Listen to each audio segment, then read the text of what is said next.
Hi hello నమస్తే అండి. This is Amani Nagaraju. Today వీడియోలో చిక్కుడుకాయ కర్రీ ఏ విధంగా చేయాలనేది చూపిస్తున్నాను.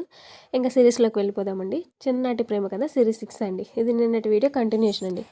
అయితే అబ్బాయి అమ్మాయికి ప్రపోజ్ చేసిన తర్వాత కలవలేదు కదా, తర్వాత కలిసి మాట్లాడాలి అనుకుంటాడు. ఆ అమ్మాయి కూడా తన డెసిషన్ని అబ్బాయికి చెప్పాలి కదా, ఇంకా ఇద్దరు మీట్ అయిన తర్వాత చెప్దాం అనుకుంటుంది. ఆ అబ్బాయి ఆ అమ్మాయిని తర్వాత కలుస్తాడు. ఆ అబ్బాయి అమ్మాయితో ఇలా అంటాడండి. ఏమని అంటాడంటే, నీకు ఇష్టమైతే నిన్ను పెళ్లి చేసుకుంటాను, నిన్ను బాగా చూసుకుంటాను, నా గురించి తెలుసు కదా, చిన్నప్పటి నుండి నేను ఎలాంటి వాడినో తెలుసు కదా అని అంటాడు. అప్పుడు ఆ అమ్మాయి తన డెసిషన్ చెప్తుంది. ఏంటంటే, అంతా ఓకే కానీ ప్రేమ పెళ్ళి ఇలాంటివి జరగాలంటే మన ఇద్దరు క్యాస్ట్లు వేరు కదా, ఇలా మనం ప్రేమ పెళ్ళి అంటే ఇంట్లో పెద్దవాళ్ళు ఒప్పుకోడు, చాలా గొడవలు జరిగిపోతాయి, వద్దులే కానీ ఇంతకుముందు మనం ఎలా ఫ్రెండ్స్లా ఉన్నామో అలానే ఉందాం అని అంటుంది. ఆ తర్వాత ఏం జరిగింది అని తెలుసుకోవాలంటే నెక్స్ట్ వీడియో వరకు వెయిట్ చేయండి. అప్పటి వరకు మన ఛానల్ని సబ్స్క్రైబ్ చేసుకోండి. Please like, share and subscribe. చాలామంది వీడియోని చూస్తున్నారు కానీ సబ్స్క్రైబ్ చేయట్లేదు, ఛానల్ని లైక్స్ ఇవ్వట్లేదండి. Please give me your support friends. Thank you all.